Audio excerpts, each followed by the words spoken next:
Membentengi kami, orang-orang yang beriman, orang-orang yang sungguh-sungguh cinta kepada Tuhan. Haleluya. Seperti bangsa Israel di dalam perjalanan, karena kuasa kasih-Mu, maka dalam perjalanan Engkau membentengi dengan kuasa Tuhan. Demikian pula kami yang sekarang sudah hidup dalam kuasa darah-Mu, Tuhan, maka kami benar-benar menyerahkan kepada Engkau. Sebab kami merasa kami kecil, kami tidak ada kekuatan apa-apa selain menyerahkan hidup kami di bawah kaki Tuhan, di bawah salib Tuhan. Kami menyerahkan sisa hidup kami. Kami percaya Tuhan hidup, Engkau tidak mati Tuhan. Maka biar kuat iman kami kepada Engkau semakin kokoh. Bukan kesombongan kami yang kami tampilkan, tetapi penyerahan kami Tuhan kepada Engkau yang kami persembahkan pada Engkau. Maka kami yakin Tuhan akan melihara kami semuanya, terutama domba-domba-Mu yang saat ini sudah ada di tengah-tengah gereja ini, dan Engkau berdiri di tengah-tengah kami. Mari Tuhan nyatakan kasih kemurahan Tuhan lewat kuasa ibadah ini, lewat puji-pujian yang kami nyanyikan, lewat firman-Mu yang sedang Kau nyatakan, benar-benar membentengi kami. Terima kasih. Dan saat ini Tuhan, kami akan bersama meregangkan hati, meregangkan jiwa untuk menyambut firman-Mu. Dan kiranya firman-Mu ini dapat menguatkan kami, terutama meneguhkan anak kami Noel yang akan diserahkan pada Engkau, dan anak kami Mas Dina Widarto dan Ayudhya Trisna Ningsih yang akan ditabiskan di imam-imam. Mohon kemurahan Tuhan, firman-Mu yang menguatkan dan menjamah anak-anak-Mu semua. Terima kasih. Dan sekarang Tuhan, kami serahkan menerima firman itu kepada kami. Mohon kemurahan-Mu, Tuhan berfirman kepada kami dalam kuasa urapan Roh Kudus. Engkau nyatakan ke hamba-Mu dan kepada sidang jemaat-Mu pada saat ini. Terima kasih. Di dalam nama Tuhan Yesus Kristus kami sambut firman-Mu. Amin.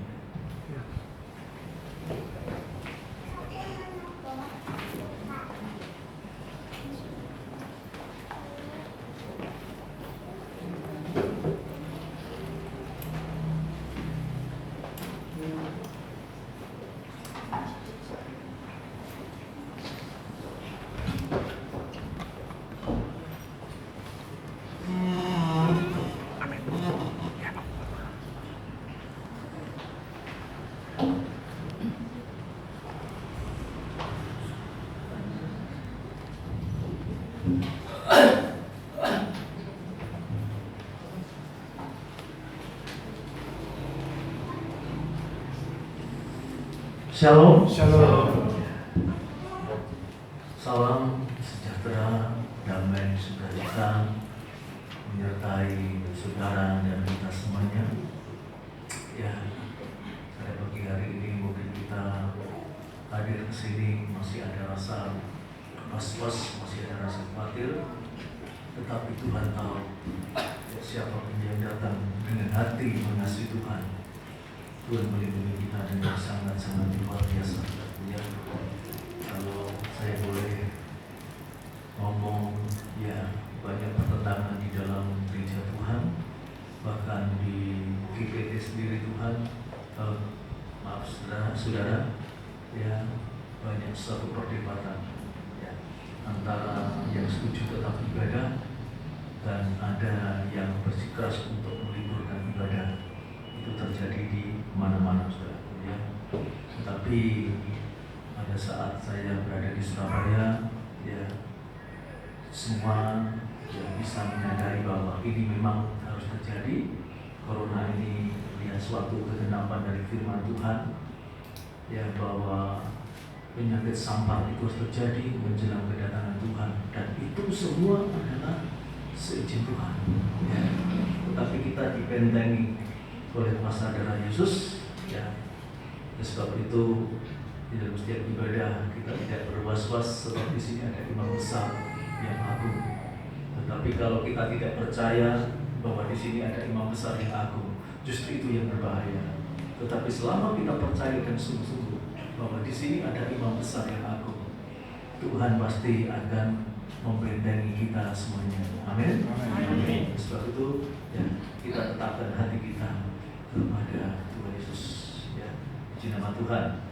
Saudaraku yang dikasihi dalam Tuhan, pada pagi hari ini tentunya kita akan mengesampingkan dulu ya kisah daripada Nabi Elisa ya, di mana saat-saat yang terakhir Elisa mau mati seharusnya kita ya sampaikan ya, tetapi kita tunda dulu, bahkan saya tidak tahu sampai kapan, sebab pada minggu depan atau sampai Paskah ya, sebab Paskah dan kita Paskah dan sebagainya ya, tentunya kita mengalir saja. Tetapi pada pagi hari ini saudaraku, seperti yang sudah kita ketahui bersama bahwa pada pagi hari ini ya, kita akan ya menerima penyerahan anak dari anaknya Marcella untuk F yang bernama Eleanor Noel Marcel ya. Kemudian juga sekalian kita akan tabiskan imam-imam yang sudah siap ditabiskan, yaitu Mas Dino Hidato dan Ayu Tia Disnaningsih ya. Anak-anak yang setia perlu ditabiskan karena anak ini perlu jaminan dari Tuhan ya. Saudaraku yang terkasih dalam Tuhan, kita sudah hafal dengan penyerahan anak ya, sebab dalam gereja Tuhan ini ada dua cara di dalam penyerahan anak kepada Tuhan, supaya Tuhan itu melindungi, menyertai, bahkan membackup anak-anak yang masih kecil, yaitu adanya dua cara, yaitu satunya ada baptisan anak, dan yang kedua ada penyerahan anak dengan doa di hadapan Tuhan ya. Dan kita dalam gereja Pantekosta Tabernakel yang terkenal dengan pengajaran, maka tidak menghendaki anak-anak itu dibaptis. Mengapa? Karena baptis itu didahului atau didasari oleh pertobatan dan pengampunan dosa. Anak-anak belum tahu bertobat. Apanya anak kecil ya, masih dari oek-oek ya, belum tahu bertobat, sehingga anak kecil tidak perlu dibaptis. Adapun kalau di tempat lain ada baptisan anak ya, kita tidak perlu berkomentar karena masing-masing ya sinode, masing-masing gereja punya aturan sendiri. Tetapi kita gereja Pantekosta Tabernakel ya, hanya cukup penyerahan anak disertai doa, karena itu sesuai dengan firman Allah ya. Tuhan Yesus tidak pernah membaptis anak-anak, Yohanes Pembaptis tidak pernah membaptis anak-anak, tapi yang dibaptis adalah mereka yang sudah dewasa dan mereka yang sudah bisa bertobat ya. Sebab itu ketika Rasul Petrus ya, setelah berkhotbah banyak tentang Yesus Kristus, maka para orang Israel banyak yang datang kemudian menanyakan, Apa yang harus kami lakukan selanjutnya, saudaraku? Maka Rasul Petrus menjawab, ya, bertobatlah. Hendaklah kamu masing-masing memberi dirimu dibaptis dalam nama Yesus Kristus untuk pengampunan dosamu, maka kamu akan menerima karunia Roh Kudus. Ini untuk orang dewasa. Jadi kalau dewasa memang perlu bertobat dan dibaptis. Coba kita baca ya. Kisah Rasul pasal 2 ayat 38. Kisah Rasul pasal yang kedua ayat yang ke-38. Ya. Jawab Petrus kepada mereka, bertobatlah, dan hendaklah kamu masing-masing memberi dirimu dibaptis dalam nama Yesus Kristus untuk pengampunan dosamu, maka kamu akan menerima karunia Roh Kudus. Jadi di sini tidak ada ya anak-anak di situ. Semuanya orang dewasa. Maka yang dewasa itu harus bertobat dan dibaptis. Jadi dasarnya baptisan adalah pertobatan. Ya mungkin kita ada katekisasi, ya boleh saja. Itu hanya suatu pengetahuan siapa Yesus ada di mana, Yesus pada hidupnya bagaimana, hanya mengetahui latar belakang Tuhan Yesus. Tetapi justru yang penting dalam baptisan itu pertobatan. Jadi kalau kita pada saat dibaptis, ya saat itu kita benar-benar tahu bahwa baptisan itu adalah baptisan pertobatan, ya itu kita berbahagia.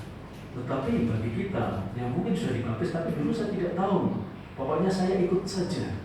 Ya, firman Tuhan mengatakan bahwa orang yang sudah mandi tidak perlu mandi lagi. Sebab kenyataannya sudah dicelup mandi, tetapi harus mau dimandikan lagi, bukan dengan celupan lagi, tetapi dengan firman Tuhan, ya, disucikan, ya, firman Tuhan.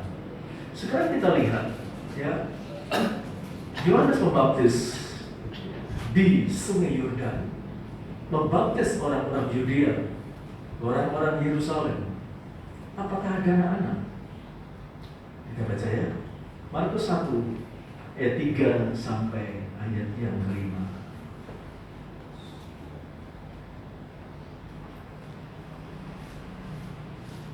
Markus 1 ayat 3 sampai 5. Ada suara orang yang berseru-seru di padang gurun, persiapkanlah jalan untuk Tuhan, luruskanlah jalan baginya. Ya. Demikianlah Yohanes Pembaptis tampil di padang gurun dan menyerukan, bertobatlah dan berilah dirimu dibaptis, dan Allah akan mengampuni dosamu. Terus, lalu datanglah kepadanya orang-orang dari seluruh daerah Yudea dan semua penduduk Yerusalem, dan sambil mengaku dosanya mereka dibaptis di Sungai Yordan. di situ disebutkan orang-orang yang tidak ada anak-anak. Jadi sudah tahu bertobat. Dari orang-orang yang bertobat, ya. Yang disebut orang itu yang sudah remaja sampai dewasa itu orang-orang. Tapi anak-anak di sini tidak disebutkan. Artinya baptisan itu ya dikhususkan untuk orang yang sudah bisa bertobat, ya, puji Tuhan. Kemudian kalau baptisan itu hanya orang-orang yang bisa bertobat, kemudian anak-anak bagaimana? Anak-anak kan butuh selamat juga. Anak-anak juga butuh perlindungan Tuhan. Anak-anak juga butuh masuk kerajaan surga.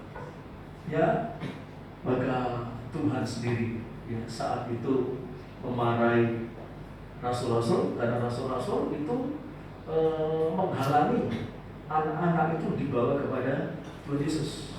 Ya, saat itu Tuhan Yesus marah, kenapa kamu menghalang-halangi?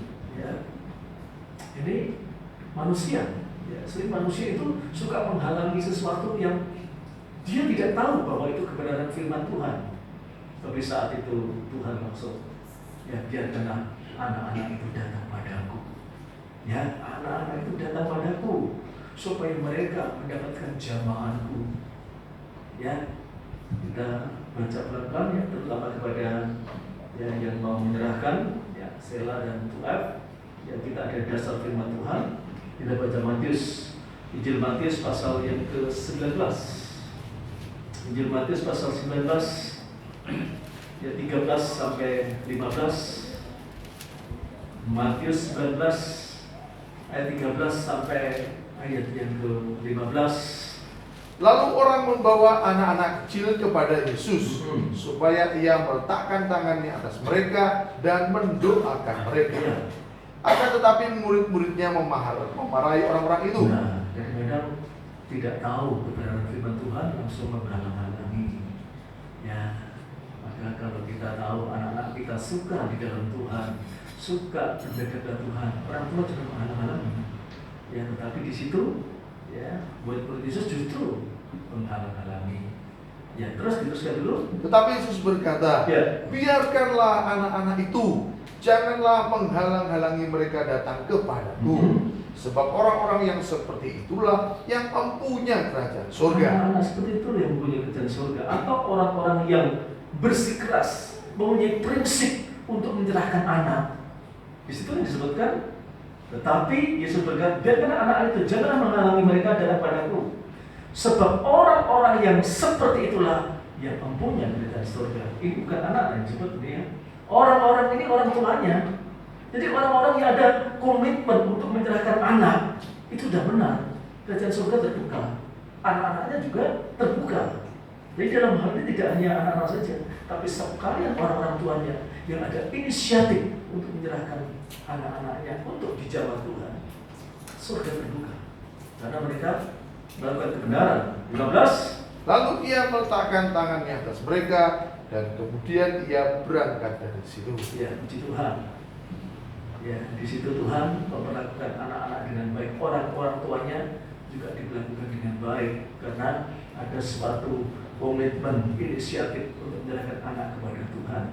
Oleh sebab itu, bagi anak-anak Tuhan, ya orang tua yang punya anak, punya cucu, ya segera ada inisiatif untuk serahkan pada Tuhan. Kerajaan surga terbuka bagi mereka semuanya. Ya. Sekarang kita bandingkan. Tadi dikatakan bahwa anak-anak itu kan tidak bisa bertobat sendiri, datang pada Tuhan, bertobat sendiri, ya kecuali anak yang istimewa sekali. Anak-anak belum tahu, belum bisa, ya. Apalagi dipaksa untuk bertobat, nggak bisa anak-anak. Untuk itu Tuhan memperlakukan anak-anak itu bukan untuk supaya kamu bertobat, supaya kamu dikerasi oleh firman Allah. Tidak. Tuhan mempunyai suatu cara sendiri untuk melakukan anak-anak. Bagaimana?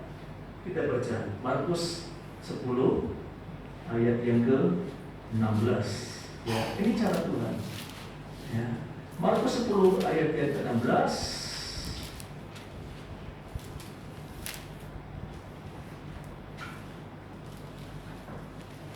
Markus 10 ayat 16. Lalu ia memeluk anak-anak itu. Ya, tidak hanya datang.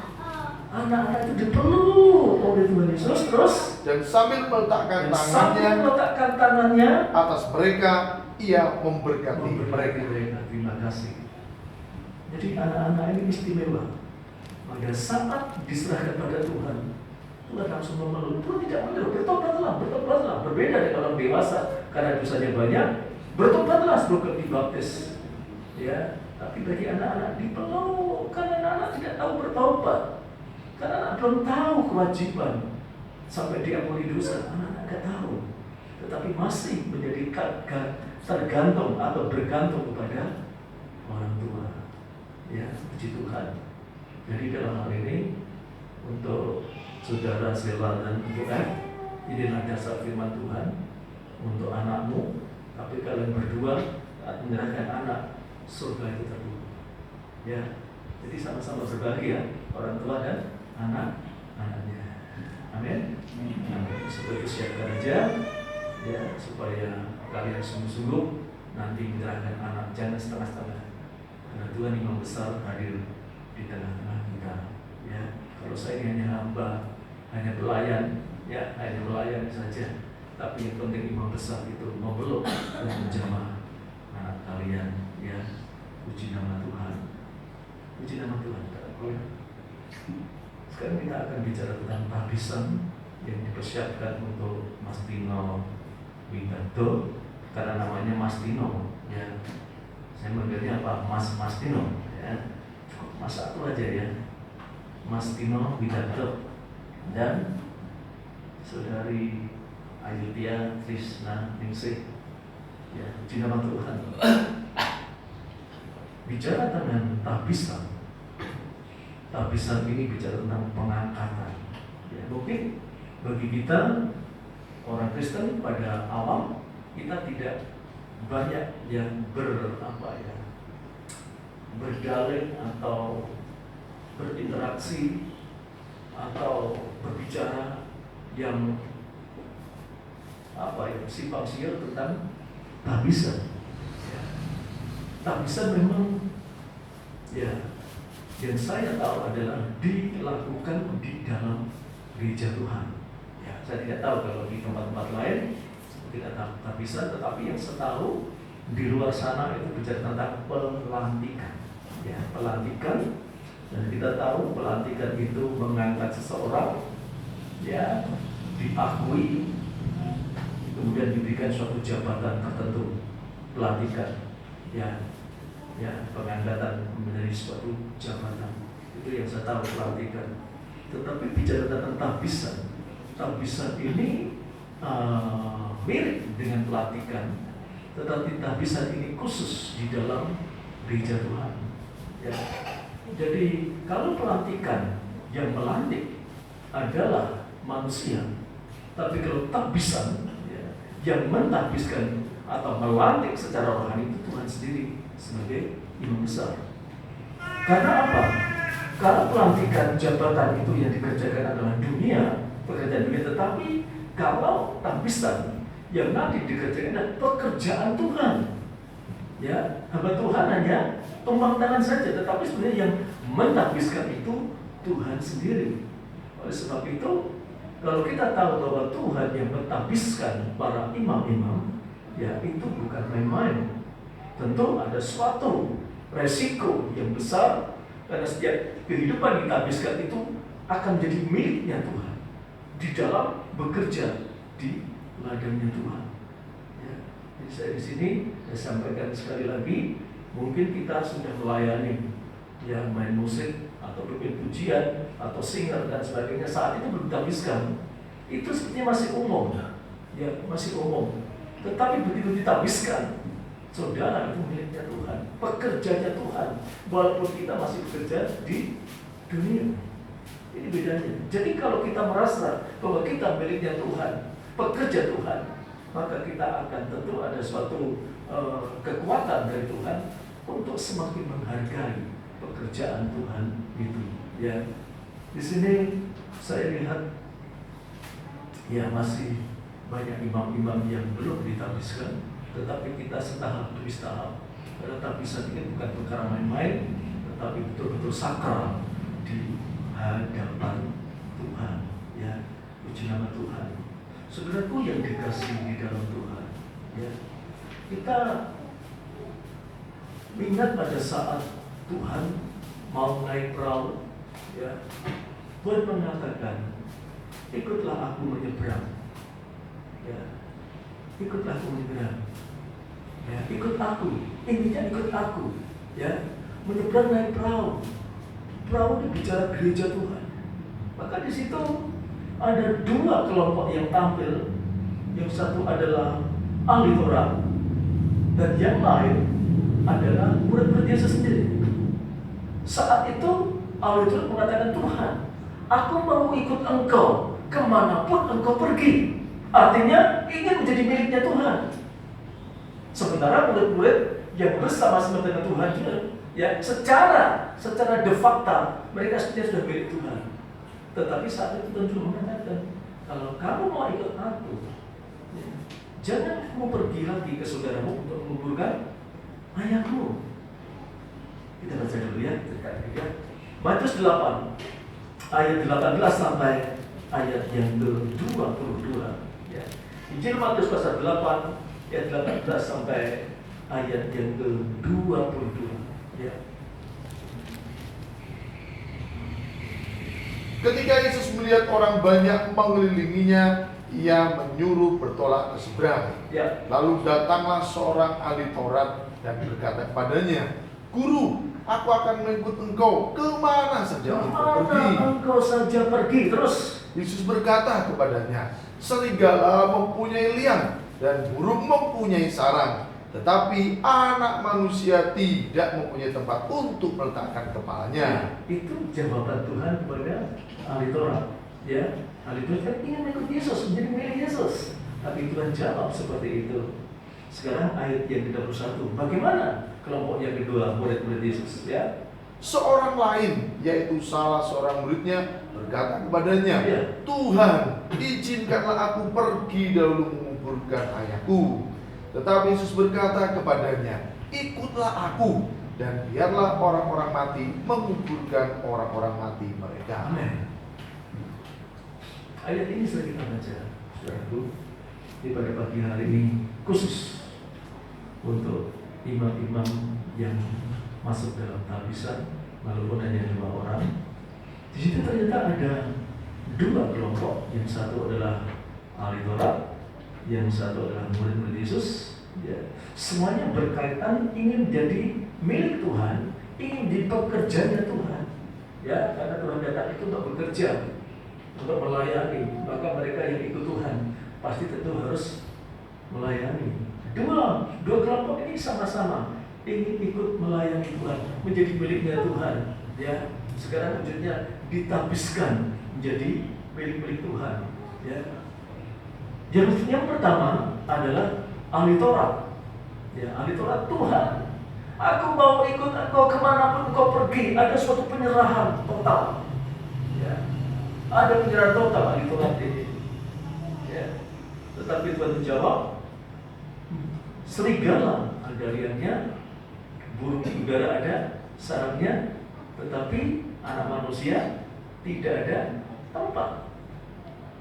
Sekarang kita dengarkan ayat ini, seolah-olah itu Tuhan menolak, tidak memberikan kesempatan orang, siapa ini? Ahli Taurat, ya. Ahli Taurat ini untuk ditahbiskan ikut Yesus. Sering kita mendengarkan firman Tuhan menolak, Tuhan tidak memakai ahli Taurat. Sekarang saya tanya, Rasul Paulus itu ahli Taurat tidak? Rasul Paulus ahli Taurat tidak? Ahli Taurat, luar biasa. Berarti kalau Tuhan menolak, Rasul Paulus tidak termasuk di dalamnya. Oleh sebab itu Tuhan menjawab, serigala ada lubangnya, burung di udara ada sarangnya. Kalau kita renung bersama, kemudian dia mengatakan anak manusia tidak ada tempat untuk meletakkan kepalanya. Artinya memang susah sekali ahli Taurat untuk bisa mengikut Yesus, bekerja di ladang Yesus. Sangat sulit, tetapi walaupun sesulit apapun, masih ada berapa persen dia boleh.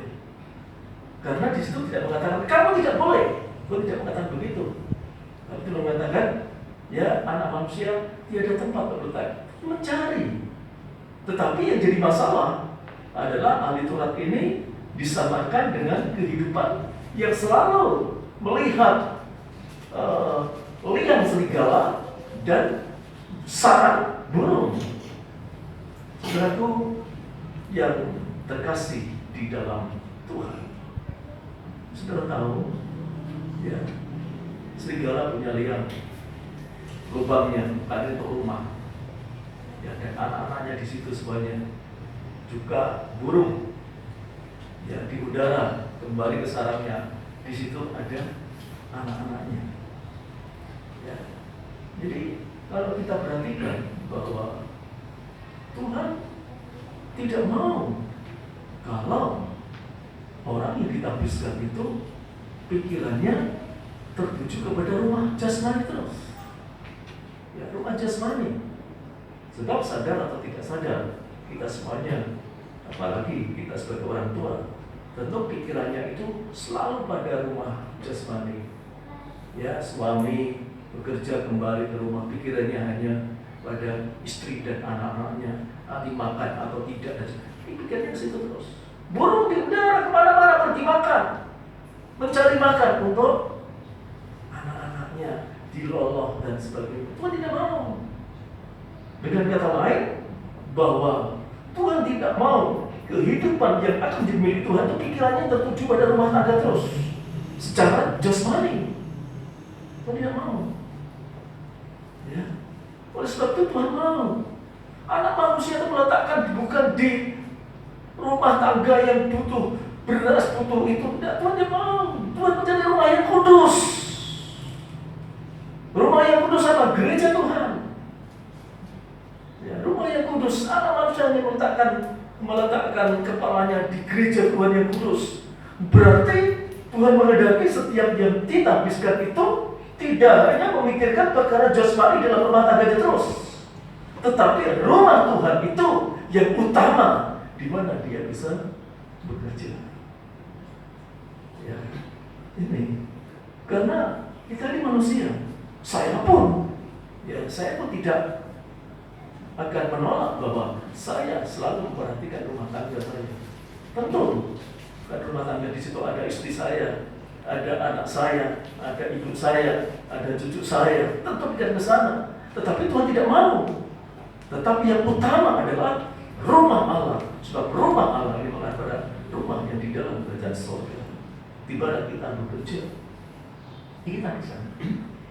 Jadi kalau ahli Taurat itu tidak ditolak, tapi bisakah kamu bisa bekerja di ladang atau di rumah Tuhan selain pikiranmu juga di sana?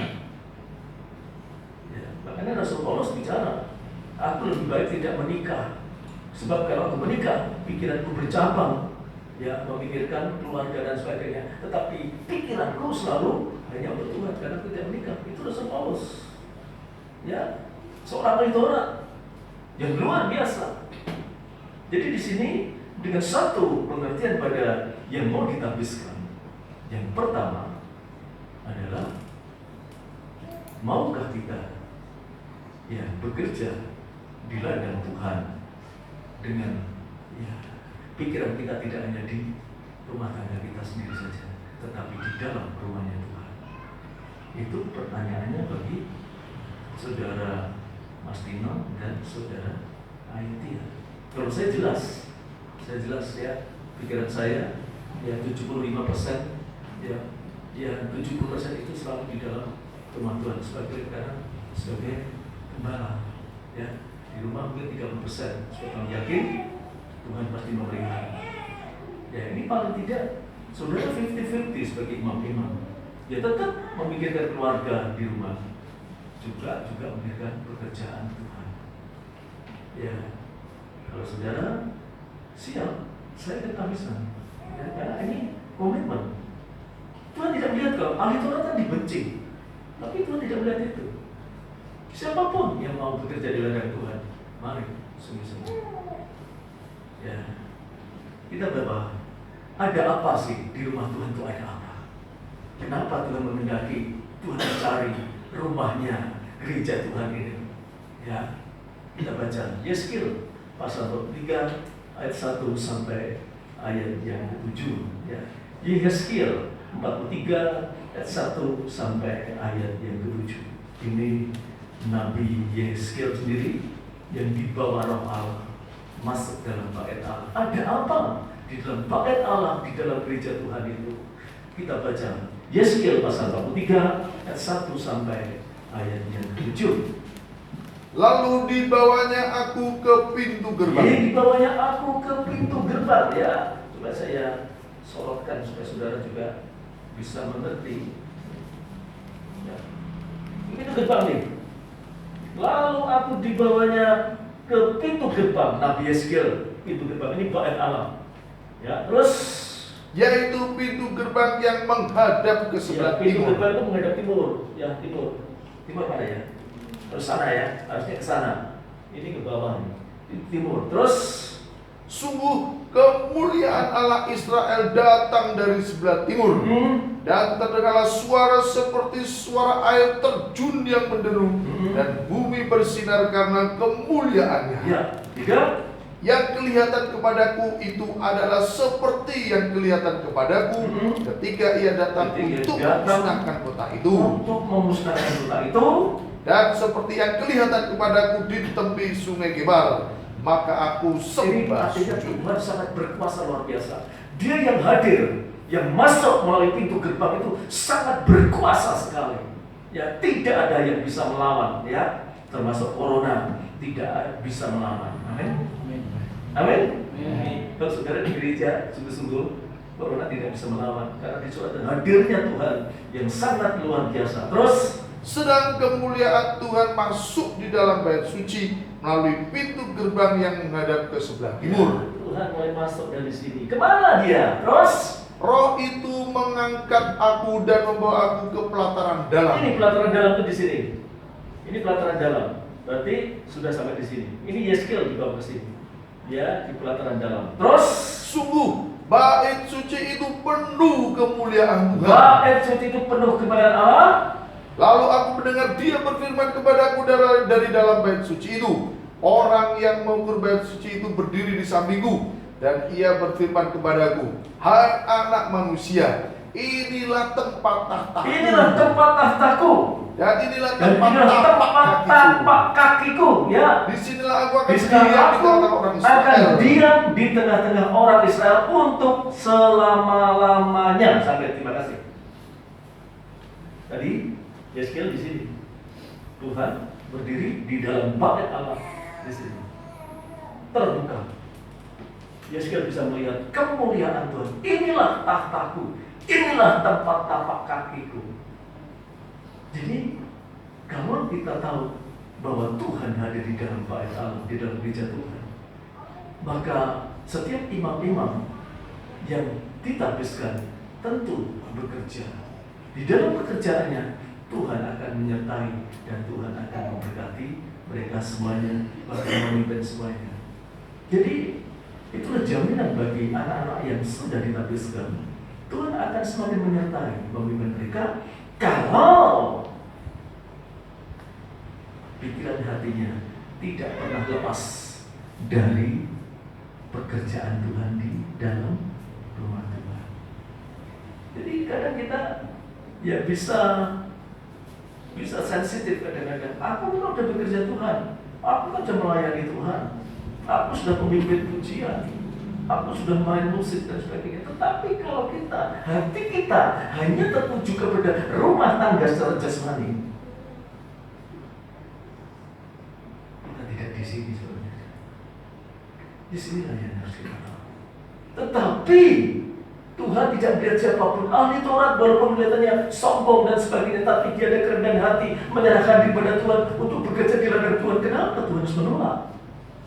Memang sulit kamu untuk melepaskan diri dari kehidupanmu, rumah tanggamu, segala perkara hidupmu. Sulit. Tetapi ada kesempatan. Ya, ada kesempatan. Ya, jadi Tuhan tidak membatasi siapa imam-imam itu. Di sini juga Tuhan tidak membatasi siapa yang merindukan ya untuk masuk dalam tapisan. Tuhan hargai sekali. Tuhan saya sebab apa akan dijadikan miliknya. Ya, nanti kita akan tahu miliknya yang seperti apa. Ya, itu memberikan satu pengertian bahwa imam-imam yang ditapiskan itu jangan hanya memikirkan perkara jasmani terus di dalam rumahnya, tapi perhatikan yang ada di dalam rumah Tuhan. Rumah Tuhan itu segala kegiatan ibadah dan sebagainya. Tidak usah disuruh. Ya, ada suatu beban, ada suatu kerinduan untuk bekerja di ladangnya Tuhan. Ya, tidak usah disuruh, tidak usah diingatkan. Ya, ada satu komitmen. Aku mencintai Tuhan, aku mencintai rumah Tuhan. Begitu. Ya, jadi Saudara Mas Tino sama Saudari Ayu ditanya hatinya, aku bekerja di ladang Tuhan ini, aku mencintai Tuhan, betul enggak? Atau hanya sekedar saja saya sungkan kalau tidak melayani? Tidak bisa. Jadi dikatakan ahli Taurat benar-benar ingin mengikuti Yesus kemanapun Yesus pergi. Artinya dia sudah siap ya, segala sesuatu yang selama ini dia jalani yang tidak benar mau ditinggalkan. Ya, gimana? Oke, ya. Saya lanjutkan. Ya, sekarang kita lihat dari sisi murid-murid Yesus. Kalau tadi bicara rumah, ya, anak kita harus cinta rumah Tuhan. Maka yang kedua adalah murid Yesus. Kita membaca kembali ya Injil Matius pasal 8 ayat 21 sampai ayat yang ke-22. Ya. Matius 8 ayat 21 sampai ayat yang 22. Seorang lain, yaitu salah seorang muridnya, berkata kepadanya, Tuhan, izinkanlah aku pergi dahulu menguburkan ayahku. Tetapi Yesus berkata kepadanya, ikutlah aku, dan biarlah orang-orang mati menguburkan orang-orang mati mereka. Ya. Ini murid-murid yang tiap-tiap hari bersama Yesus. Mereka di dalam prakteknya, mereka sudah praktek melayani. Berbeda dengan orang ahli Taurat tadi, orang Farisi tadi. Nah, ini benar-benar ikut Yesus. Ya, maka itu menunjuk kita semuanya yang sudah terjun di dalam pelayanan, tetapi belum menerima tabisan. Ya, berarti orang yang melayani Tuhan berikan kesempatan, boleh melayani apa saja, tapi ada saatnya pelayan-pelayan Tuhan harus masuk dalam tabisan. Ya, kalau sekarang di sini kan nanti pelayan Tuhan, yang main piano, yang lainnya, ya itu belum ditabiskan. Tapi memang Tuhan berikan kesempatan, tak apa-apa, ya tak apa-apa. Nanti ada saatnya mereka harus ditabiskan. Tetapi dalam hal ini Tuhan berkata kepada Petrus, ini gitu Petrus, ya izin Tuhan, ayahku mati, aku tak kuburkan dulu, ya orang tuaku. Tuhan katakan apa? Biarlah orang mati menguburkan orang yang sudah mati. Ya, dalam konteks ikutlah aku. Ya, tentu Tuhan punya maksud secara rohani. Ya, mungkin kalau kita bapaknya mati, kita tidak menguburkan kemudian juga anak yang durhaka, anak kurang ajar. Tapi Tuhan tidak bicara secara jasmani. Ya di sini, tapi Dia bicara secara rohani. Ya, coba kita bandingkan ayat yang lain ya. Apakah hanya satu orang saja? Lukas 9 ayat 59 sampai ayat 62. Ya. Kita bandingkan di Injil Lukas. Lukas 9 ayat 59 sampai 62. Ya. Lukas 9 ayat 59 sampai 62. Lalu ia berkata kepada seorang lain, ikutlah aku. Tetapi orang itu berkata, izinkanlah aku pergi dahulu menguburkan bapakku. Tetapi Yesus berkata kepadanya, biarlah orang mati menguburkan orang mati, tetapi engkau pergilah dan beritakanlah kerajaan Allah di mana-mana. Itu satu, Petrus. Terus yang lain? Dan seorang lain lagi berkata, aku akan ikut engkau, Tuhan. Tetapi izinkanlah aku pamitan dahulu dengan keluargaku. Tetapi Yesus berkata, setiap orang yang siap untuk membajak tetapi menoleh ke belakang tidak layak untuk kerajaan Allah. Amin. Puji Tuhan. Jadi di situ ada tidak ada satu, berarti ada poin yang lain. Yang satu, Petrus, Tuhan aku tak ngubur ayahku dulu. Ya. Kemudian yang lain, aku tak pamitan dengan keluarga dulu. Ya. Saudaraku yang dikasih dalam Tuhan. Ya. Kita tidak bicara tentang perkara jasmani. Ya. Tapi saya pernah menerangkan ini. Ya detail sekali, tapi kita tidak berbicara di situ. Kita lihat, namanya bapak, namanya keluarga.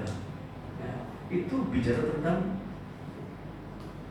kesatuan dalam keluarga secara jasmani. Ya, ikatan keluarga. Ya, bahkan keluarga di dalam Tuhan juga bisa, sebab mereka bersaut-sautan.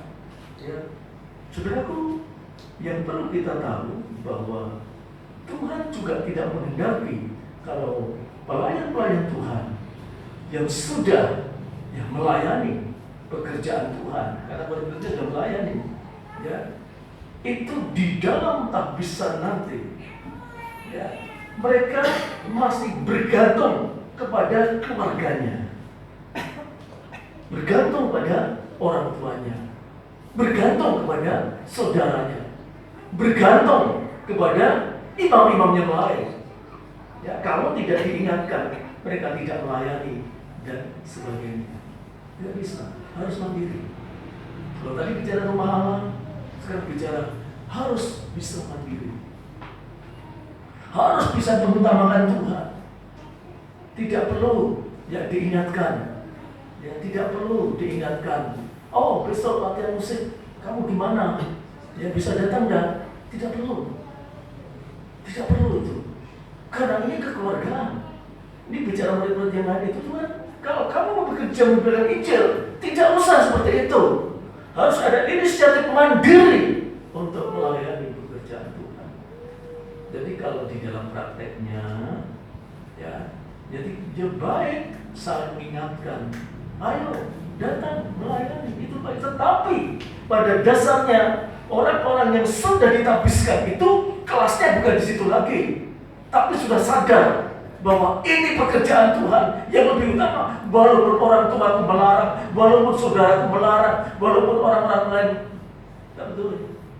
Karena aku cinta Tuhan. Ya, cinta Tuhan. Kadang-kadang kita terbentuk pada saudara kita, orang tua kita, oh sudah usah tekro, dan sebagainya. Anak-anak yang atau orang yang ditabiskan tidak seperti itu. Ada suatu perjuangan yang tinggi, kuat untuk cinta sama Tuhan, cinta pada pekerjaan Tuhan, tidak mau menduakan Tuhan. Ya, itu konsekuensinya. Maka kalau kita benar-benar bisa seperti itu yang tabiskan, saudara akan berhasil menjadi miliknya Tuhan. Ya, sebab walaupun demikian, murid-murid kelihatannya kan selalu bersama-sama dengan Tuhan, tapi dalam kenyataannya mereka belum bisa untuk meninggalkan kasihnya secara kekeluargaan daripada mencintai Tuhan. Itu murid Yesus. Coba lihat, ya, ada tes case-nya ini. Ya, ada suatu ujian bagi mereka murid Yesus yang selama ini selalu bekerja sama di dalam Tuhan, ya. Tapi kenyataannya dia sudah mengecilkan Tuhan itu sendiri. Akhirnya apa yang terjadi? Badai datang. Badai datang. Jadi bukan badai yang kecil saja, badai yang besar. Kita baca ayat berikutnya, ya. Matius 8 ayat 23 sampai 20. Ini tes-tesnya, ya, ujian dari Tuhan untuk tabisan para tabisan. Ya, ada ujiannya. Apa ujiannya? Matius 8 ayat 23 sampai ayat 26. Lalu Yesus naik ke dalam perahu dan murid-muridnya pun mengikutinya. Tuhan masuk ke dalam gereja Tuhan. Perahu itu bicara gereja Tuhan. Ya, mulai masuk. Ya, orang-orang mengikuti. Pertanyaan mengikutinya.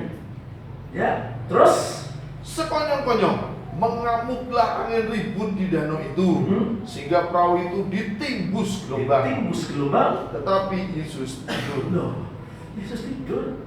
Ya, berarti Tuhan tidak diperhatikan. Kalau Tuhan diperhatikan, tidak mungkin Tuhan sampai tidur. Jadi Tuhan sudah tidak dianggap.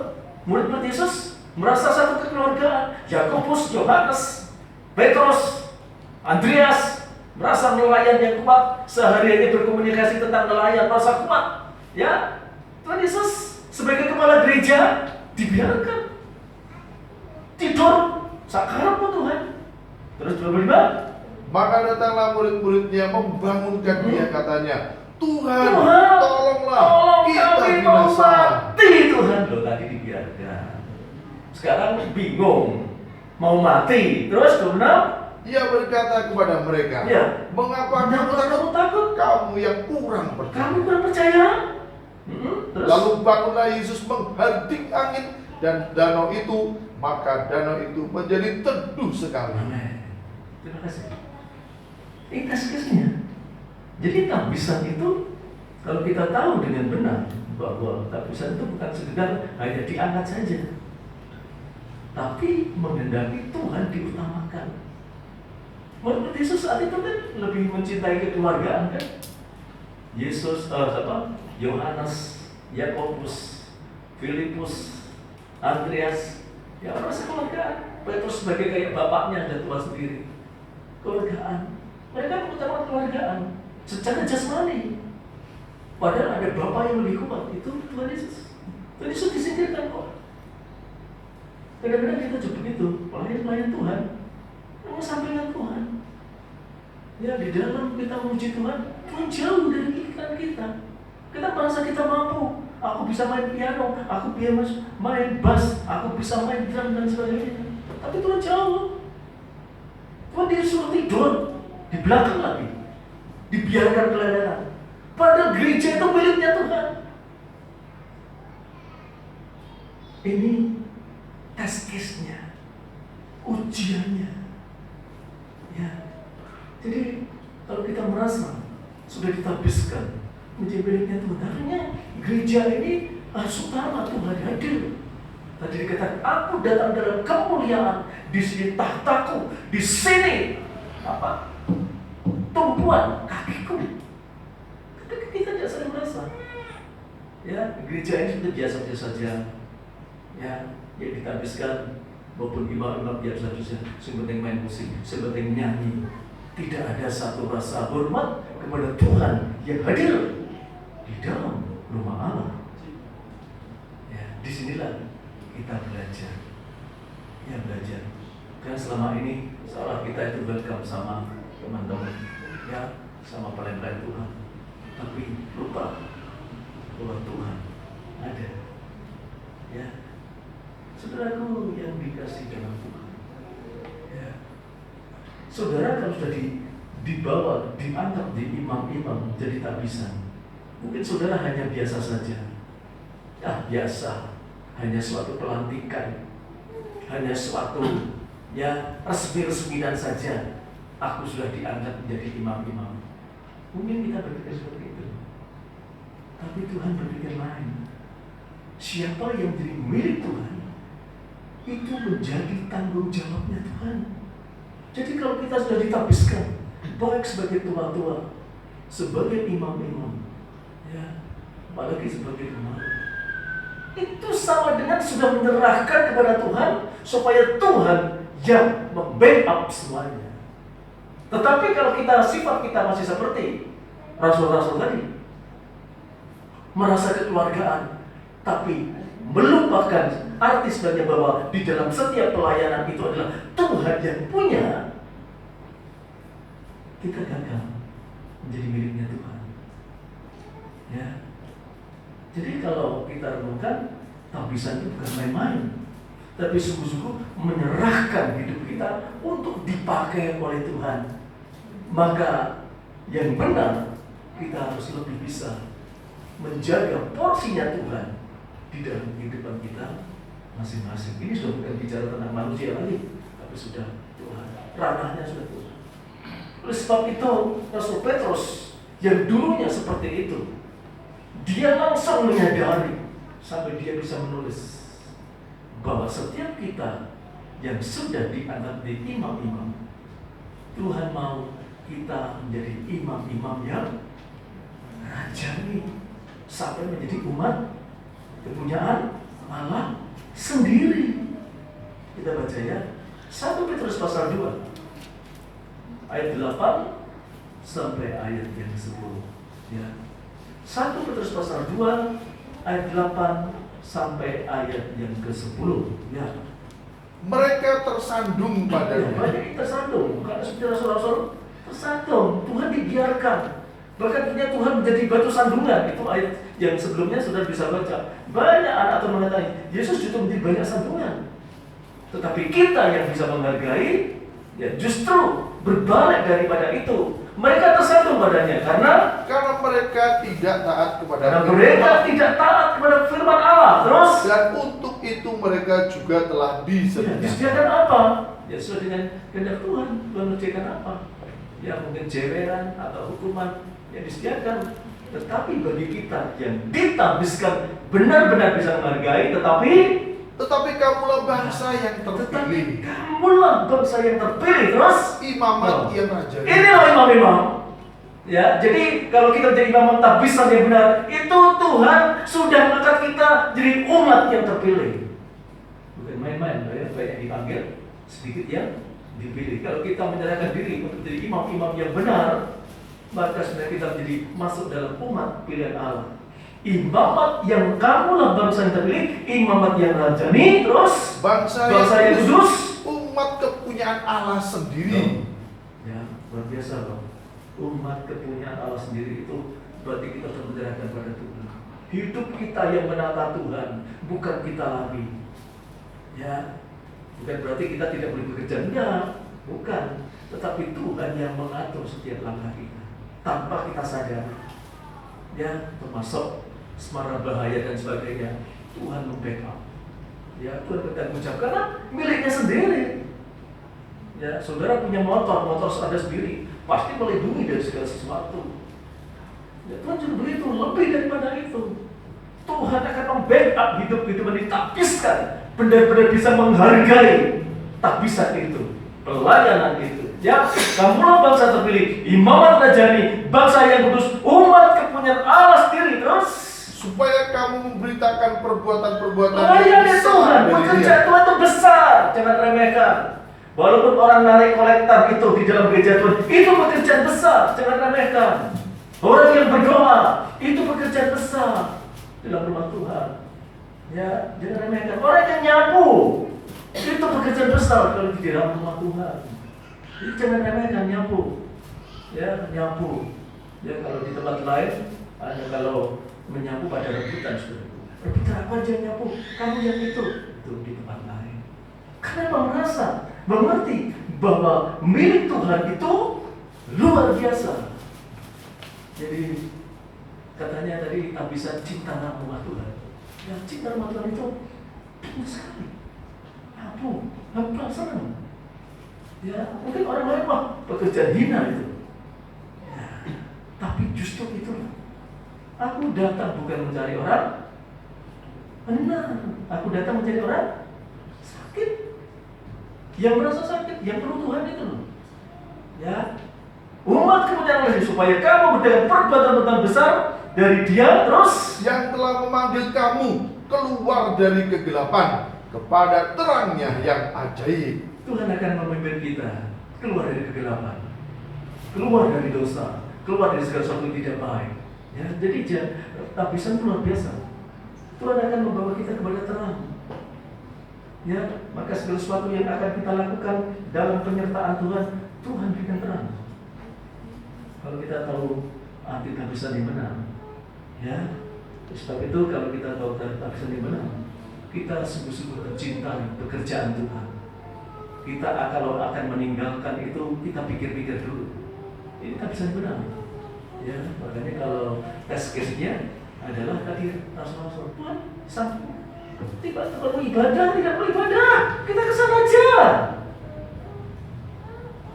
Ya, kita ada punya acara yang lebih penting. Ibadah di nomor sekian. Tuhan kira-kira apa? Tapisanmu apa? Ya, ini tapisan. Ingin selalu dekat dengan Tuhan, bertanggung jawab pada pekerjaan Tuhan, walaupun masih bekerja di dunia. Tapi konsekuensinya atau upahnya Tuhan akan membuka terang. Ya, tidak hidup dalam kegelapan terus, membuka terang. Segala sesuatu yang akan kita lakukan, Tuhan akan membawa kita terang. Dan sebelum Kamu yang dahulu bukan umat Allah, tetapi yang sekarang telah menjadi umatnya. Yang dahulu tidak dikasihani, tetapi yang sekarang telah beroleh belas kasihan. Amin. Tuhan selalu berbelas kasihan. Kalau Tuhan berbelas kasihan pada kita, tidak mungkin kita dibayarkan kelaleran. Kamu tidak makan, kamu selalu hidup di dalam compang-camping pakaian. Tidak mungkin. Tuhan bertanggung jawab. Kenapa? Kita sudah miliknya Tuhan. Tidak mungkin lah dikelalaikan. Ya. Tetapi kalau kita dalam keadaan menjadi seperti kelaleran dan sebagainya, periksa kita. Kenapa? Apakah tabisanku saya emprehkan atau saya kecilkan? Ya. Tuhan bicara segala ini saudaraku, supaya kita semuanya tahu, terutama para calon yang habiskan tahu. Walaupun sepertinya kita dituntut Tuhan lebih dekat dengan Tuhan dengan segala sesuatu, tapi Tuhan berikan yang luar biasa. Mungkin kita takut dengan pekerjaan kita takut dengan segala sesuatu, sehingga nanti kita tidak bisa makan. Tetapi Tuhan bertanggung jawab. Siapa yang memilihnya? Tuhan 100% menjamin hidup kita. Ya, jangan khawatir, jangan takut. Sebab Tuhan menjamin. Kalau manusia yang menjamin, wah, masih diragukan. Ada keadaan tertentu bisa berubah. Tapi kalau Tuhan yang menjamin, tidak ada yang bisa menggoyahkan kasih Tuhan. Amin. Itu tak bisa. Ya. Tapi Tuhan kadang-kadang bisa berkata lain. Coba di Injil Markus pasal 4 ayat 38 sampai 41 ya. Jangan biarkan Tuhan di belakang kita. Markus pasal 4 ayat 38 sampai 41 ya. Pada waktu itu Yesus sedang tidur di buritan di sebuah tilam. Buritan di belakang sebuah tilam. Neng kloso, tikar, kasihan sekali Tuhan Yesus. Tidak dianggap. Ya, terus Maka murid-muridnya membangunkan dia dan berkata kepadanya, Guru, engkau tidak peduli kalau kita binasa. ya bukannya tidak peduli Tuhan, karena engkau sudah tidak peduli dengan aku. Tuhan balik berkata, kenapa Tuhan tidak peduli? Masalah demi masalah, problem demi problem. Padahal aku anak Tuhan, aku sudah melayani pekerjaan Tuhan. Kenapa kau terjadi? Tuhan katakan, karena kamu tidak peduli dengan aku. Tuhan balik kata-katanya. Mereka mengatakan, Tuhan kok tidak menolong saya ya? Padahal katanya aku miliknya Tuhan. Kenapa seperti ini? Tuhan balik tanya, karena kamu juga tidak peduli sama aku. Oh, maaf. Baru sadar oh iya ya, ternyata kami lebih mencintai persaudaraan ya secara jasmani daripada mengasihi Tuhan. Badai datang tidak mampu, problem datang tidak mampu. Kenapa? Kamu tidak peduli dengan Tuhan. Ya terus Ia pun bangun, menghardik angin itu dan berkata kepada danau Ya. itu, Diam, tenanglah. tenanglah.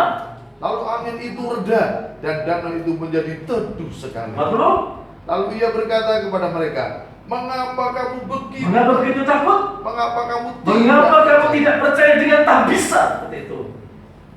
Saya tabisan. Memang kita lebih setia, lebih lebih suka bekerja di ladang Tuhan dan sebagainya, lebih dituntut Tuhan untuk menyatu dalam Tuhan. Tapi Tuhan juga perhatikan keselamatan kita, berkat kita. Tuhan perhatikan. Bukan Tuhan lepas tangan, kalau melayani Tuhan lepas tangan, enggak. Tuhan bertanggung jawab. Ya, kita bisa. Terus Mereka menjadi sangat takut dan berkata seorang kepada yang lain, Ya. Siapa Siapa gerangan orang ini? Sehingga angin dan danau pun takut kepadanya. Amin, terima kasih. Ya, jadi kita tahu tabisan bukan main-main. Tetapi siapa yang rindu ditabiskan, Tuhan akan dengan sangat senang hati menerima mereka. Karena mereka ada komitmen untuk lebih mengutamakan Tuhan daripada segala perkara, termasuk rumah tangga yang ada di rumah, ya, termasuk persahabatan dan sebagainya. Bukan Tuhan untuk memisahkan mereka, tidak. Karena Tuhan itu mencintai keluarga. Justru kalau mereka setia di dalam Tuhan, mengutamakan Tuhan, keluarga mereka akan semakin diberkati. Karena memelihara itu terkait dengan yang lain. Ya. Puji nama Tuhan. Sekarang sebelum saudara ditabiskan di imam-imam, saya tanya dulu kepada Mas Nino dan saudara Ayudia, sudah siap betul? Siap? Ya. Kalau siap, sekarang kita masuk ke apa yang disampaikan oleh Rasul Paulus kepada Timotius anaknya yang dipercaya memimpin sidang jemaat. Ya. Kita masuk 1 Timotius pasal 3 ayat 8 sampai ayat yang ke-13. 1 Timotius pasal 3 ayat 8 sampai ayat yang ke-13. Demikian juga diakan-diakan. Diakan-diakan ini adalah pelayan-pelayan Tuhan. Bisa pria dan bisa wanita. Kalau zaman Israel dulu memang khusus pria. Tapi dalam gereja Tuhan, diakan atau imam-imam itu bisa laki-laki dan juga bisa wanita. Ya. Demikian juga diakan-diakan. Ya. Haruslah orang terhormat. Ya. Haruslah orang terhormat itu dihormati. Berarti segala tindak lakunya itu perlu menjadi suatu hal yang baik, ya, bahkan bisa menjadi suatu teladan. ya haruslah orang terhormat. Orang dihormati kan jadi teladan. Jadi guru dihormati, murid-muridnya sangat hormat, jadi teladan bagi murid-muridnya. Dia sudah tak bisa, harus bisa menjadi teladan. Ya, haruslah orang yang terhormat. Terus Jangan bercabang lidah. jangan berdusta.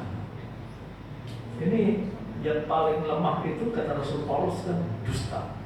Lidah ini cepat sekali, ya, bercabang lidah, suka berdusta. Seorang imam ngomong apa adanya, jangan berdusta. Ya. Terus Jangan penggemar anggur. penggemar anggur itu lebih menuruti kemauan daging, keinginan mata, keinginan daging, sombong, ya. Ini harus benar-benar dijauhkan, ya, menuruti kemauan daging. Ya. Kemudian, Jangan serakah. waduh, kalau sudah ngomong gini ini, ya, serakah itu suka mengambil hak orang lain, apalagi mengambil haknya Tuhan. Di sini adalah persepuluhan. Jadi imam-imam tabisan jangan sampai tidak mengembalikan miliknya Tuhan. Ya. Coba kita baca dalam kitab Maleakhi. Kalau kita masih menjadi pencuri, serakah lihat Tuhan, tingkap-tingkap langit itu tidak dibuka. Ya. Tapi kalau kita menjadi miliknya Tuhan, tingkap langit itu dibuka. Ya. Ya. Coba kita baca Maleakhi pasal 3 ayat yang ke, ya, mulai ayat yang ke-6 ya. Sebentar, saya coba membaca bersama-sama karena ini bicara tabisan. Maleakhi pasal 3 ayat yang ke-6 mulai ya. Bahwasanya aku Tuhan tidak berubah, dan kamu Bani Yakub tidak akan lenyap. Ya, terus. Sejak zaman nenek moyangmu kamu telah menyimpang dari ketetapanku dan tidak memeliharanya. Ya. Kembalilah Kepadaku. maka aku akan kembali kepadamu. Maka aku akan kembali kepadamu. Firman Tuhan semesta alam. Ya. Tetapi kamu berkata, dengan cara bagaimanakah kami harus kembali? Ya. Bolehkah manusia menipu Allah? Bolehkah manusia menipu Allah? Namun kamu menipu aku. Namun kamu ternyata menipu aku. Terus. Tetapi kamu berkata, Tetapi dengan kamu cara berkata, bagaimanakah kami menipu apa saat engkau? apa kami menipu engkau Tuhan? Ya. Mengenai persembahan persepuluhan dan persembahan Ya, kita di khusus. sini bicara persembahan persepuluhan, ya, persepuluhan. Kita tidak bicara persembahan khusus. Suatu saat akan saya terangkan persepuluhan. Terus. Kamu telah kena kutuk, tetapi kamu masih menipu aku. Ya kamu seluruh bangsa. Ya. Bawalah seluruh persembahan persepuluhan itu ke dalam rumah perbendaharaan, supaya ada persediaan makanan di rumahku. Terus. Dan pujilah aku, firman Tuhan semesta alam. Apakah aku tidak membukakan bagimu tingkap-tingkap langit dan mencurahkan berkat kepadamu sampai berkelimpahan? Terus. Aku akan menghadik bagimu belalang melahat, supaya jangan dihabisinya hasil tanahmu, dan supaya jangan pohon anggur di padang tidak berbuah bagimu. Firman Tuhan semesta alam. 12. Maka segala bangsa akan menyebut kamu berbahagia, Sebab kamu ini akan menjadi negeri kesukaan. kamu ingin menjadi negeri kesukaan. Firman Tuhan Firman semesta Tuhan, alam. itu janji Tuhan. Ya, terutama kepada imam-imam, ya, tabisan, ya, jangan menjadi pencuri. Tuhan tidak melihat nilai kita kok. Aku punya uang hanya 100.000 hasilku. Ya, Tuhan tidak melihat nilainya, tapi kesungguhan kita, ya, kerinduan kita bahwa ini bukan milikku, aku kembalikan pada Tuhan. Jadi imam-imam tabisan yang melakukan hal ini, Tuhan janji, kamu akan menjadi negeri kesukaan. Tingkap-tingkap langit akan dibuka. Artinya kerajaan surga terbuka, damai sejahtera itu akan dibuka. Tapi kalau masih mengambil ya Tuhan, Tuhan katakan tadi, kamu penipu. penipu tidak masuk dalam kerajaan surga. Jadi inilah yang harus saya sampaikan kepada saudara semuanya, terutama kepada Mas Dino dan Ibu Ayutia Krisnaningsih. Ya, belajar semuanya, jangan sampai ya mengambil milik itu, kembalikan, masukkan ke otak, cetok gitu ya. Sudah kan ya, ingin tahu kadang-kadang karena mungkin saja ini kecil ya, aku malu pada kotaknya masukkan. Saya juga tidak tahu itu siapa, tapi yang tak adalah saudara dengan Tuhan. Ya, puji Tuhan. Ya, ini masih bicara persepuluhan. Persembahan khusus itu memang hanya ditujukan kepada hamba-Nya.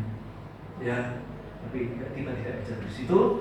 Ya, tapi sebagai seorang ya tabisa harus tidak boleh menjadi pencuri. Ya, memang berat. Saudara mengembalikan miliknya Tuhan. Mungkin saudara mengatakan, wah enaknya pendeta. Apakah saya tidak mengembalikan milik Tuhan ke pusat? Saya kembali ke pusat. Saudara kembalikan, saya ambil perkeluarnya lagi, saya masukkan ke pusat. Ya, saya juga tidak ingin menjadi pencuri. Karena saya menjadi pencuri, ya gereja ini nanti Tuhan tidak mau hadir. Saya kembalikan ke sana. Sama-sama, ya, sama-sama, ya. Terus dilanjutkan, jangan serakah, melainkan orang yang memelihara rahasia iman dalam hati nurani yang suci. Ya, memelihara iman hati yang suci, yang tidak mau salah di hadapan Tuhan. Ya, selalu ingin rindu, jangan sampai salah di hadapan Tuhan. Terus mereka juga harus diuji dahulu. Ya, jika memang diuji dahulu, makanya diuji. Ya, terus baru ditetapkan dalam pelayanan itu setelah ternyata mereka tak bercacat. Demikian pula istri. Demikian pula kalau imam-imam tabisan itu punya istri, istrinya harus bagaimana? Hendaklah orang terhormat. Ya, istrinya juga dihormati. Orang lain menghormati, tidak melecehkan. Ya, harus dihormati. Terus jangan pemfitnah. Ya, jangan suka memfitnah, ngomong A, dia ngomong B, ngomong B, dia ngomong C. Yang marah pada kita baikan. Terus hendaklah dapat menahan. Seorang istri juga tidak menahan diri, artinya tadi seperti mabuk anggur, ya harus bisa mengendalikan keinginan daging, keinginan mata dan sebagainya, bisa kendalikan. Seorang istri, bagi seorang istri yang memegang keuangan daripada keluarga, harus bisa mengendalikan, bisa memanage dengan baik. Ya, apa yang dipercayakan oleh tuannya, suaminya, ya dengan kasihnya, ya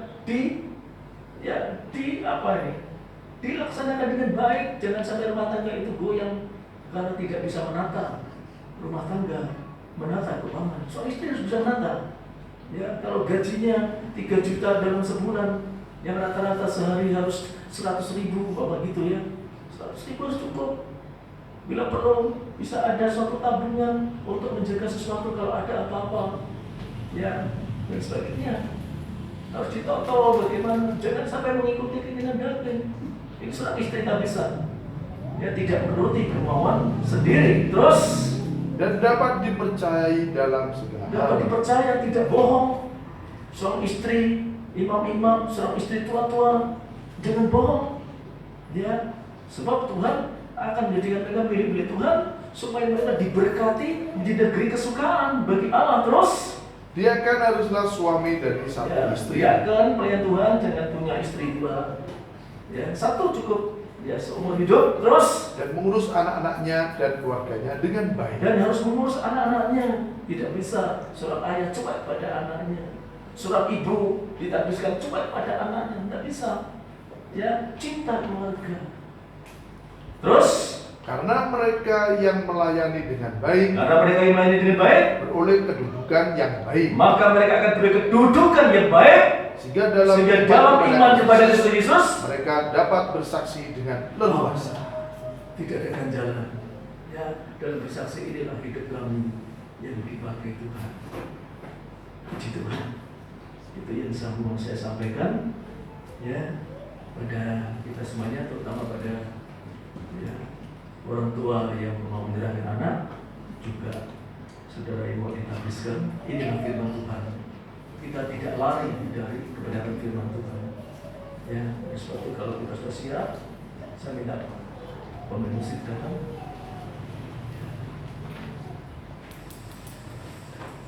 Haleluya.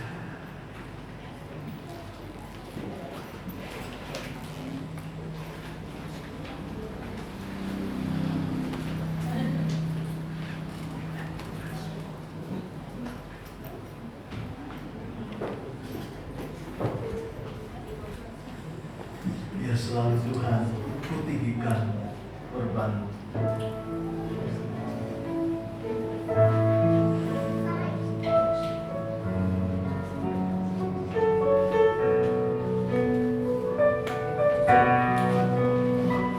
Bersama kita bangkit berdiri. Biar selalu Tuhan ku tinggikan korban.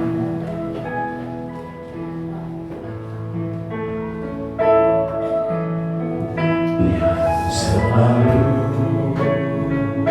Tuhan ku tinggikan korban, tinggikan korban di hidupku.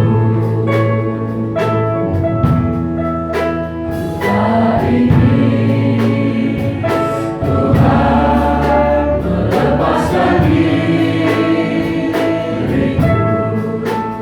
dari kuasa di atas korbanmu, di atas korbanmu, alaskan tabisanmu, di atas korbanmu, di atas korbanmu, ku percayakan hidupku. Di atas korbanmu, ku akan berangkat dan ku menjadi milikmu selamanya. Di atas korbanmu, di atas korbanmu, ku alaskan tabisanmu. Di atas korbanmu, ku percayakan hidupku. Di atas korbanmu, ku akan berangkat dan ku menjadi milikmu selamanya. Di atas korbanmu, ku alaskan tabisanmu. Di atas korbanmu, ku percayakan hidupku. Di atas korbanmu, ku akan berangkat dan ku menjadi milikmu selamanya. Sekali lagi. Di atas korbanmu, ku alaskan tabisanmu. Terima kasih Tuhan Yesus. Di atas korbanmu, pagi hari ini Tuhan, ku percaya kami menyerahkan sisa hidup kami kepada Engkau. Di atas korbanmu, terutama kepada saudara kami Sela dan Toef yang akan menyerahkan anaknya untuk diserahkan pada Engkau, seperti ditabiskan walaupun masih kecil Tuhan, untuk bisa menjadi milik Tuhan. Juga saudara kami Mas Tino Widanto bersama Ayutia Krisnaningsih Tuhan, yang sudah siap ditabiskan menjadi pelayan-pelayan-Mu, menjadi imam-imam-Mu Tuhan. Maka kami yakin Tuhan, seperti firman-Mu Anak-anakmu semuanya ini dipersiapkan menjadi imam-imam yang rajani, di imam milik kepunyaan Allah sendiri. Oleh sebab itu kami serahkan pada Engkau, acara ini sudah pada Engkau. Mohon Tuhan yang sudah hadir di tengah-tengah kami menyatakan kemurahan Tuhan, kuasa Tuhan kepada kami semuanya, terutama kepada anak-anak-Mu yang mau masuk tabisan Tuhan. Nyatakan kasih dan cinta Tuhan, nyatakan kuasa Tuhan, nyatakan kuasa Roh Kudus turun kepada kami semuanya, kepada anak-anak yang siap ditabiskan, sehingga kuasa Tuhan boleh Tuhan menjadi hidup di dalam mereka semuanya. Terima kasih atas firman-Mu yang sudah mempersiapkan kami semuanya, mempersiapkan anak-anak-Mu supaya mereka tidak ragu lagi, sebab di balik tabisan Tuhan menyatakan kuasa yang luar biasa bagi semua anak-anak-Mu. Terima kasih Tuhan Yesus, terima kasih. Maka saat itu Tuhan, kami serahkan pada Engkau, sebab akan kami mulaikan acara ini dari awal sampai selesai. Mohon campur tangan Tuhan, mohon kuasa Tuhan turun kepada kami semuanya Tuhan, untuk mengurapi, memimpin semuanya, sehingga acara ini berjalan dengan lancar, dan Tuhan benar-benar mengangkat, menabiskan semuanya sesuai dengan kehendak Tuhan. Pakailah hamba-Mu yang kecil, pakailah hamba-Mu yang hina ini Tuhan, untuk bisa menjadi alat menabiskan mereka, tetapi sebenarnya Engkau sendiri dengan tangan-Mu yang sempurna yang mentabiskan mereka semuanya. Terima kasih. Di dalam nama Tuhan Yesus Kristus kami akan mulai bekerja untuk mentabiskan anak-anak-Mu. Haleluya. Amin. Saya minta untuk anak Tuef dan Sela dulu, ya, tolong dikasih dua tempat.